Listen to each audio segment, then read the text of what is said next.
صباح الخير والسعادة. النهاردة احنا لسه في بيت الكريتلية، بس بطريقة مختلفة.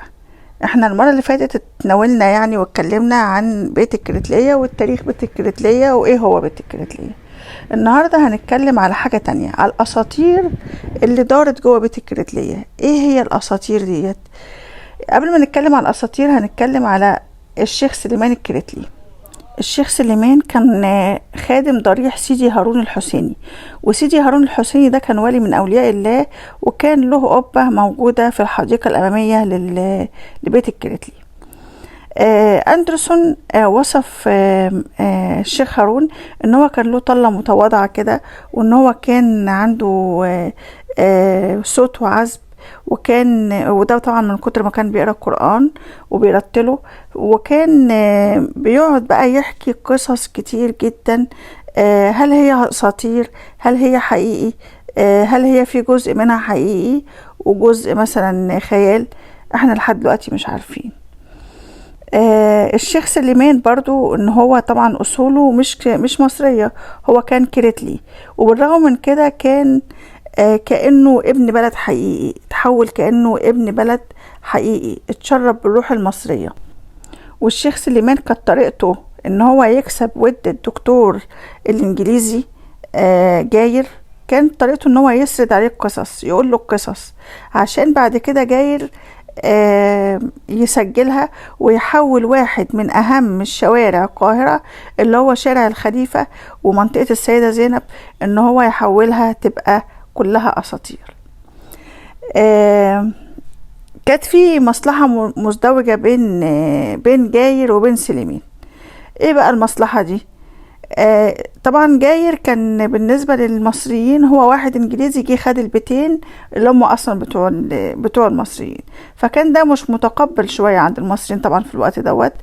فالشيخ سليمان كان له الفضل ان جاير يبقى مقبول في وسط الحي، يعني الناس تتقبله، وخصوصا بعد ما نفذ وصية الشيخ ان هو يعمل مولد للشيخ هارون الحسيني اللي هو قلنا ولي من اولياء الله. وكانت المصلحة للشيخ ان هو بقى يمارس عمله في النصح والارشاد، وبالذات الارشادات الدينية لاهل الشارع، وده طبعا من خلال عمله في الضريح.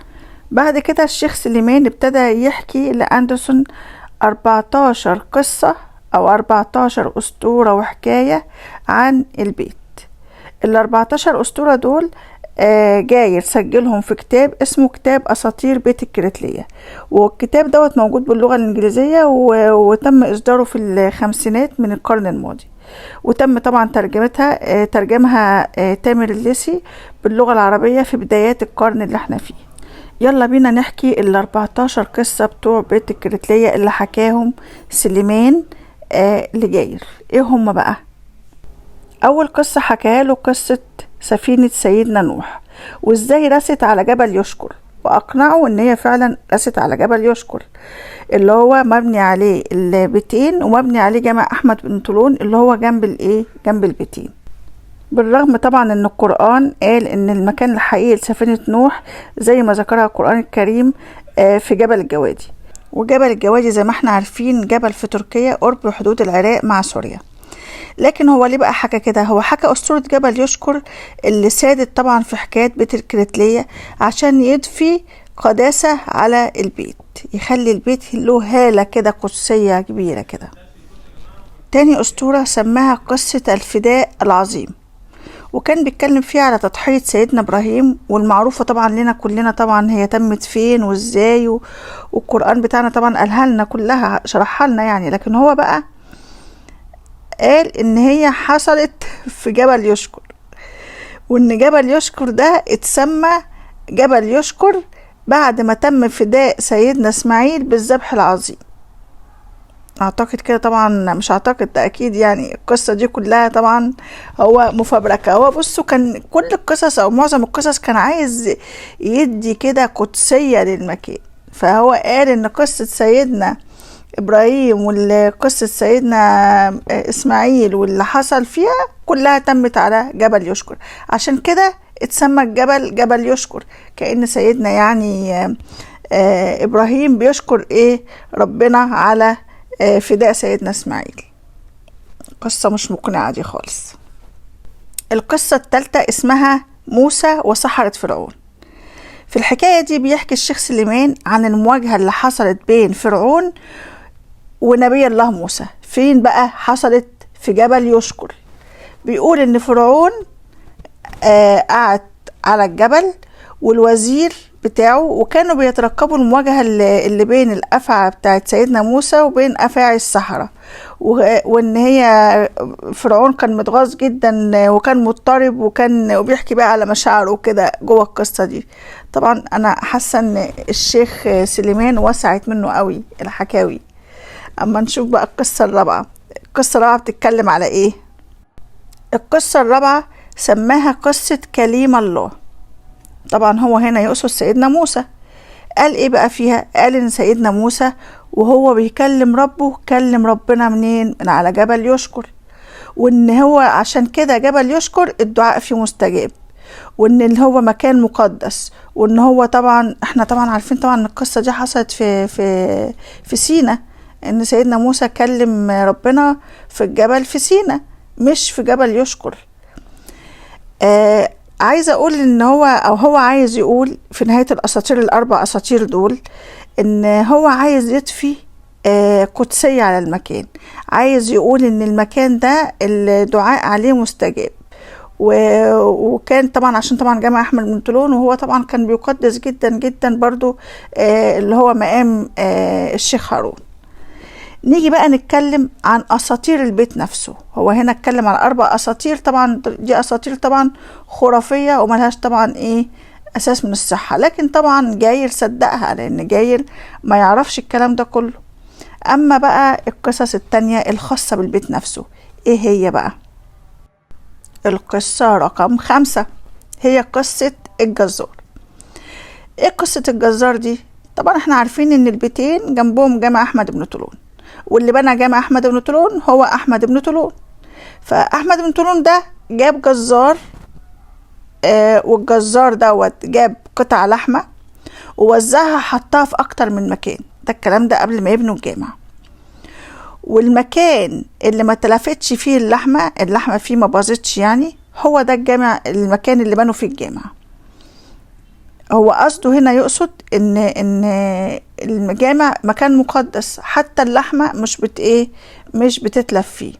طبعا المراجع كلها ذكرت ان احمد بن طولون وجد كنز في الجبل دوت، وبنى الجامع بحوالي 120,000 دينار وجدهم في الجبل ده عبارة عن ذهب، وكمان بنى مرستين او المرستين يعني بتكلفة 60,000 دينار. وكل ده قاله المقريزي في كتابه وفي مخطوطاته. القصة رقم 6 قصة ملك الجان. بتقول الأسطورة ان ملك الجان قال لملك البيت ان هو يبني بيت عند بير الوطويط. ليه؟ علشان يقدر ملك الجان ينام في امان مع بناته ال7. وفي زمن الخلفاء الفاطميين تم وضع قبة سيدي هارون الحسيني على ركن من اركان البيت، وان بيت الكريتلية اتعرض للهدم في عصر محمد علي باشا. لما جه المماليك والكريتلية اللي تابعين لمراد بيه حطوا فوق الحرملك، حطوا فوقيه المدافع وبقوا يضربوا على قلعة محمد علي باشا، وعشان هو كده قرر هدم البيت. وان هو جيب محمد علي باشا بنفسه عشان يعين مكان المدافع. فطبعا هرب كل الرجالة الكريتلية اللي هم تبع مراد بيه، عشان هم عارفين ان محمد علي باشا ما بيحبش المماليك. لولا بقى والدة مين؟ والدة الشيخ سليمان اللي هو بيحكي بقى القصص، اللي هي راحت بقى لمحمد علي وخطبت بيه في شهامة، ويعني قعدت تقول له يعني ان انا بخاطبك انت ان انت ما تهدمش البيت عشان البيت بيقيم فيه النساء. فعشان كده محمد علي ما هدمش البيت. القصة 7 التعبان الطيب. كان في واحد ساكن في البيت اسمه الحاج محمد، ومراته اسمها عائشة، وكان عندهم زير، وكان عندهم أطفال. فالأطفال دول مسكوا التعابين اللي هم أولاد التعبان وربطوهم بحبل وكانوا هيقتلوهم. تمام. فالحاج محمد راح لولاده وقعد يوبخهم وقعد يزعق لهم ان هم ما يقتلوش التعابين وان دول اطفال وكده، يعني خاف عليهم يعني. فالتعبان كان لما شاف منظر ولاده هم مربوطين بالحبل كده، راح بس السموم بتاعته في قلب الزير عشان يقتل كل اهل البيت.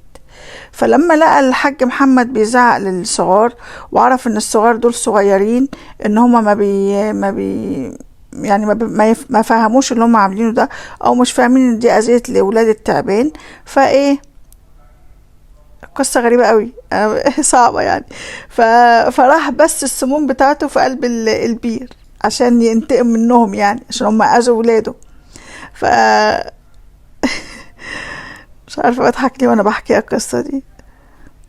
تاني مرة احكيها، مش عارفة احكيها. فالمهم التعبان، انا مش عارفة ازاي اصلا جاير كان بيستوعب القصص دي، يعني ازاي كان بيتخيلها وكان بيصدقها. كان مجنون شكله. المهم فراحت التعبان صعب عليه الاطفال وصعب عليه الناس ان دول هيموتوا، وبقى حاطط لهم سم في الزير. راح لف نفسه حوالين الزير لحد ما كسر الزير كام 99 قطعة. تمام.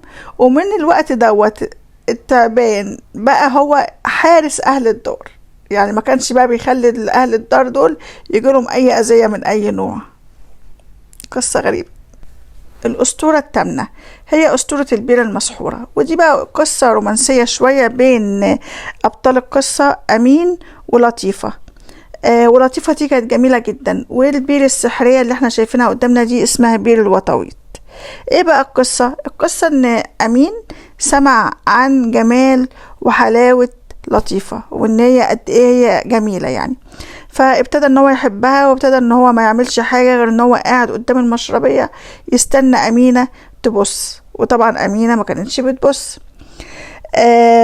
أمينة راحت على البير تبص فيه عشان تشوف حبيبها، لأن كان في أسطورة بتقول إن اللي يشوف البير يشوف وجه حبيبه. فطبعا شافت وشها هي، فالبير فاض من جمالها. البير يعني كأن المية فارت كده من جمالها. فطلعت تجري خايفة، قابلت أمين. فابتدى انه ودي كان اول مرة يشوفها، فحبوا بعض وبعد كده بقوا مع بعض. المهم يعني ان هو عايز يقول ان البير المسحورة دي جمعت قلوب المحبين، ومن يوميها اللي عايز يعرف وجه حبيبه بيروح البير المسحورة دي ويبص فيها ويشوف وجه حبيبه. قصة جميلة دي، مقنعة شوية يعني رومانسية. الأسطورة التاسعة هي أسطورة الوطويط والسبع بنات. الأسطورة بتقول إن في سلطان الوطويط كان عايش مع بناته السبعة في البير المسحورة، وفي مقابل ذلك كان بيدفع الذهب لأهل بيت الكرتلية عشان ما يأذوهمش وعشان ما حدش يتعرض لبناته. الأسطورة رقم 10 اسمها سحر الهوى. بتقول الأسطورة لو كنت بنت بكرا أو صبيا ما مستكش نار ولا عضت كلب ولا اتجرحت خالص، ورحت عند بيت الوطويط وبصيت فيه في ضوء البدر، هتشوف ايه؟ هتشوف محبوب او صورة محبوبك على ايه؟ على وجه المية. طبعا دي تبع الاسطورة بتاعت ايه؟ بتاعت الوطويط قبل كده. بصوا هي في كذا اسطورة على البير المسحورة دي اللي احنا بنشوفها في بداية دخولنا واحنا داخلين البيت. اما بقى الاساطير الاربعة الباقية هي كانت كلها حوالين كرامات سيدي هارون، وازاي هو كان بيتدخل بكراماته لحماية البيت وعدم هدمه وحمايته من الحريقة، وان هو كان حمى اهل البيت من الفقر، وان هو كان حمى البيت. دي كده ال14 اسطورة اللي حوالين بيت الكرتلية اللي جاير أندرسون جمعهم وعملهم في كتاب اسمه أساطير بيت الكرتلية. والكتاب قلنا كان باللغة الإنجليزية والترجم للغة العربية بعد كده، وهيفضل كتاب بيت الكرتلية وأساطيرها من أجمل الكتب الحكايات الشعبية المصرية اللي في شارع الخليفة. والقصص كلها عاملة زي قصص ألف ليلة وليلة، طبعا كلها خرافية وكلها أساطير ما تصدقش. وفي الآخر بنقول احكي يا شهرزاد. كده خلصت الأساطير بتاعتنا النهاردة، وأتمنى يكون الفيديو عجبكم ويكون خفيف عليكم، وأتمنى أن انتوا تشتركوا في القناة وتعملوا لايك وسبسكرايب وتفعلوا زر الجرس وتشيروا الفيديو. وشكرا لكم، أشوفكم فيديو جديد إن شاء الله. باي باي.